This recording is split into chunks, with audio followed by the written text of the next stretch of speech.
Good morning, सुप्रभात, वंदे मातरम, जय हिंद, जय श्री कृष्ण, जय सतनाम। साथियों, शिक्षक भर्ती की तैयारी हम करवा रहे हैं। बिल्कुल निशुल्क वीडियो हमारे चैनल के माध्यम से आप सभी साथियों तक पहुंचाया जा रहा है। हिंदी भाषा और शिक्षण शास्त्र का अध्ययन हम कर रहे हैं। अभी तक हमने 7 वीडियो अपलोड कर दिया है, जिसे आप प्लेलिस्ट में जाकर देख पाएंगे। जी हाँ साथियों, ये वीडियो जो है शिक्षक और सहायक शिक्षक दोनों के लिए उपयोगी है। सहायक शिक्षक और शिक्षक वाले जो साथी है वे इस वीडियो को देख सकते हैं। तो आइए हम आज के जो क्लास में देखने वाले हैं इकाई 2 में है शब्द रूप और शब्द रचना। देखिए, मैं सिलेबस भी आपको बता रहा हूं। ये शिक्षक का सिलेबस है, सहायक शिक्षक का भी सेम सिलेबस आपको देखने को मिलेगा। साथियों देख सकते हैं, इकाई 1 में हमने पूरे वीडियो बना दिया है। कल जो हमने देखा था संधि के प्रकार और संधि विच्छेद को, आज से हम इकाई 2 स्टार्ट कर चुके हैं। इकाई 2 में अभी हम जो पढ़ने वाले हैं शब्द रूप और शब्द रचना, यहां से हमारा शुरू हो रहा है। ठीक है, तो शब्द रूप और शब्द रचना आप देख सकते हैं। इकाई 8 को हमने क्लासिफाई कर दिया है, क्लास को शब्द रूप और शब्द रचना आप देख पाएंगे यहाँ पर, है ना भाई। तो हमने एकदम स्टेप बाय स्टेप पढ़ाने का निर्णय लिया है और हम उसी के अकॉर्डिंग पढ़ा रहे हैं। तो शब्द रूप और शब्द रचना कक्षा 8, यहाँ से आप देख पाएंगे शब्द रूप और शब्द रचना, एक एक टॉपिक को बिल्कुल विस्तार से हम अध्ययन। तो चलिए सीधे हम वीडियो पर आते हैं। देखिए, शब्द रूप और शब्द रचना। तो शब्द रूप और शब्द रचना की जब हम बात करते हैं साथियों, ठीक है, तो इसमें 4 तरह के शब्द रूप का हम अध्ययन करते हैं। तो अभी देखिए आप, शब्द विचार इसमें पहले आता है। तो शब्द विचार को जानने से पहले हमें जानना होगा शब्द होता क्या है।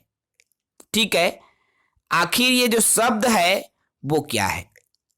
तो स्वतंत्र और सार्थक वर्ण समूह को शब्द कहते हैं।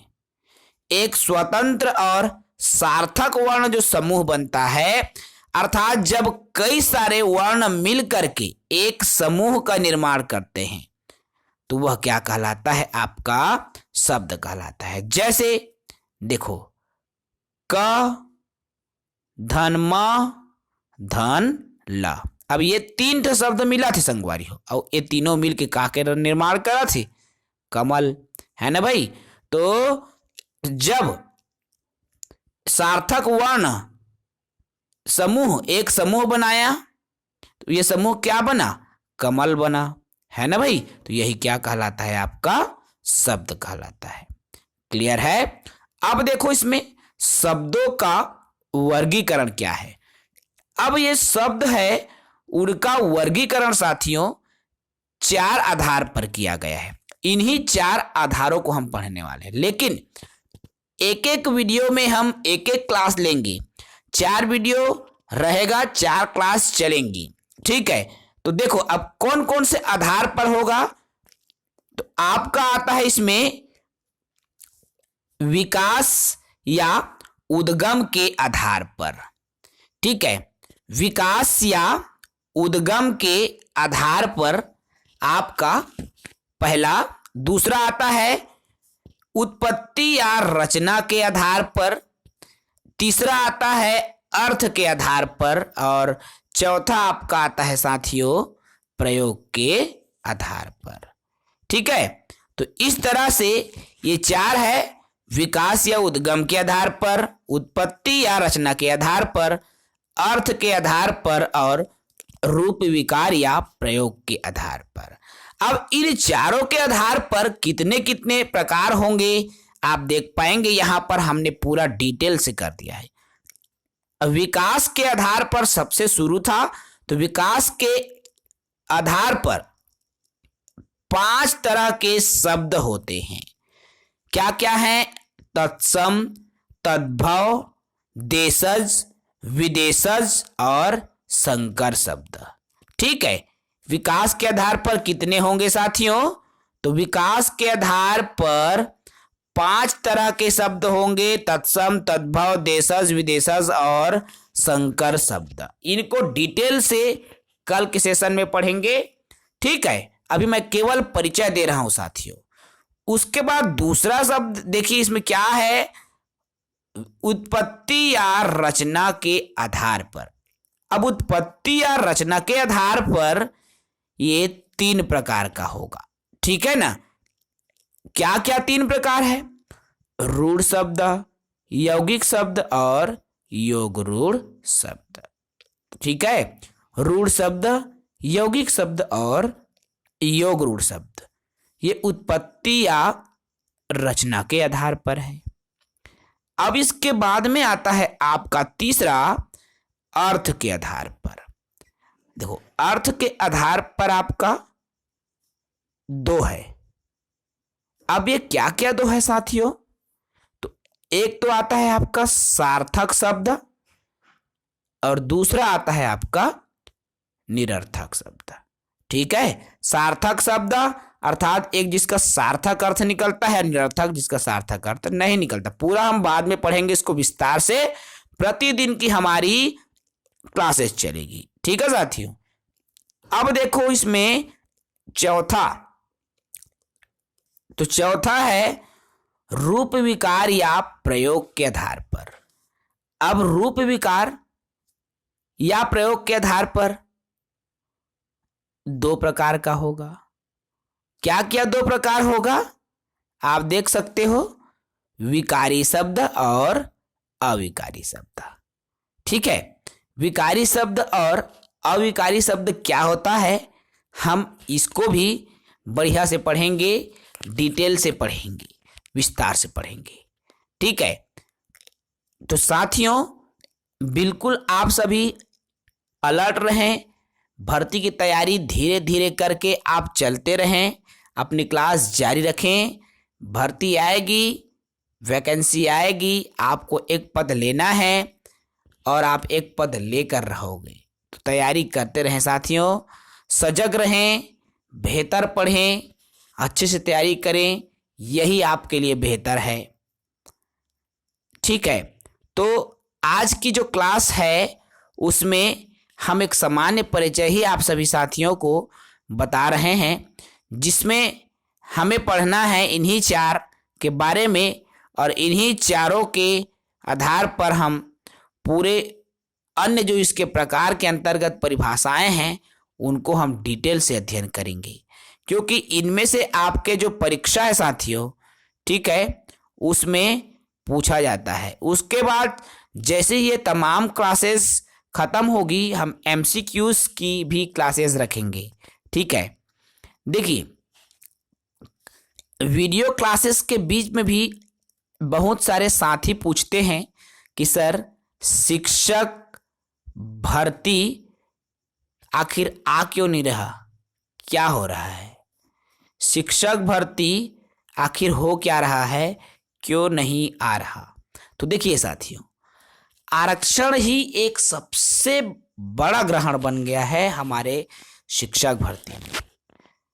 भूपेश बघेल 50% आरक्षण रोस्टर पे निकालूंगा नहीं बोल रहा है, 76% ही करेंगे बोल रहे हैं। इधर राज्यपाल मैडम बोलती है 76% असंवैधानिक है, मैं साइन करूंगी ही नहीं। तर्क देती है जब 58% आरक्षण को असंवैधानिक घोषित कर दिया है हाई कोर्ट ने, तो 76% आरक्षण को भी असंवैधानिक घोषित करेगी। उनका ये भी कहना है कि मैं आदिवासी भाइयों के ही बहनों के ही आरक्षण बढ़ाने के लिए विशेष सत्र बुलाई थी, लेकिन वर्तमान सरकार ने सभी वर्गों का आरक्षण बढ़ा दिया, जबकि मैं ऐसा नहीं चाहती थी। भाई कुछ लोगों का राजनीति के आधार पर कहना है कि राज्यपाल भाजपा के इशारों पर काम कर रही है, यही वजह है कि वे बिल्कुल कुछ भी इस पर रिस्पॉन्स नहीं दे रही है, और इसका सीधा धूमिल उसके छवि पर जो प्रभाव पड़ रहा है वो किस पर पड़ रहा है साथियों? तो आपके कांग्रेस की सरकार पर पड़ रहा है। पिछले 3 माह से भी ज़्यादा समय बीतने वाले हैं, लेकिन अभी तक इसका मामला क्लियर नहीं हो पाया है। क्या होगा कुछ कहना मुश्किल लग रहा है। हम सिर्फ एक अनुमान बताते हैं साथियों कि फरवरी तक आएगा, मार्च तक आएगा, क्योंकि जैसा अभी कंडीशन बन रही है एसआई भर्ती को लेकर, इसको सोचकर यही अंदाजा लगाते हैं कि फरवरी या मार्च में आपका शिक्षक भर्ती का भी नोटिफिकेशन आ सकता है। लेकिन दूसरी ओर अभी वर्तमान में कुछ दिन पहले ही राज्यपाल के विरुद्ध सीधा याचिका लग गया है और याचिका में ये कहा गया है कि आरक्षण संशोधन बिल को रोक रही है और बेरोजगारों के भविष्य से खेल रही है। उनके विरोध में, रोकने के विरोध में आरक्षण लगा हुआ है। तो जो भी साथी द्वारा आरक्षण लगाया गया, याचिका जो लगाया गया है, ठीक है ना, जैसा भी है, लेकिन मामला पूरी तरीके से पेचीदा ही है, जो कि आरक्षण की ही वजह से है। कहीं न कहीं इन सभी गोल मटोल समस्याओं के पीछे सिर्फ और सिर्फ एक ही है, वो है आरक्षण। अब इसी आरक्षण के फेर में हजारों लाखों युवा साथी आस लगाए बैठे हैं कि कब आखिर ये शिक्षक भर्ती का नोटिफिकेशन आए। और सही है साथियों, लेकिन अब पूरी तरीके से इस टाइम निकल गया है। समझिए, जब भी वैकेंसी आएगी कोई टाइम नहीं मिलेगा आपको पढ़ने को, पछताते आप रह जाओगे। इसलिए पढ़ाई भी करते रहो। आप सिर्फ यही निगेटिव सोच के मत बैठो कि अब वैकेंसी आएगी नहीं। ऐसा कुछ भी नहीं होगा, वैकेंसी आएगी, 100% आएगी। आप अपनी तैयारी जारी रखें। कुछ लोग बोलेंगे सर बस आप ऐसे फेंकते हो, पॉजिटिव एनर्जी देते हो, बाकी कुछ होता हुआ तो नहीं है। ऐसा कुछ नहीं है। एक यूट्यूबर हैं साथियों, हमारा उद्देश्य है कि हम आपके मनोभाव को बांध के रखें और हम यही करते हैं। आपकी पढ़ाई में मन लगी रहे, हमारा यही उद्देश्य है, ताकि आप भी सरकारी शिक्षक के पद पर चयनित हो और देश के निर्माण में, राज्य के निर्माण में, जिले के निर्माण में और अपने घर परिवार के सदस्यों के निर्माण में एक अहम भूमिका का निर्वहन करें। तो आज की इसी छोटी सी संदेश और टॉपिक तो ज़्यादा हमने रखा नहीं है, तो छोटी सी संदेश के साथ में हम आज की जो क्लास है यही समाप्त करेंगे। कल की क्लास जो हमारी चलेगी साथियों, विकास के आधार पर अर्थात उद्गम के आधार पर शब्द के कितने प्रकार हैं, हम इसी पर चर्चा करेंगे। इजाज़त दीजिए साथियों, फिर मिलेंगे इसी समय इसी वक्त एक नई टॉपिक के साथ। जय हिंद।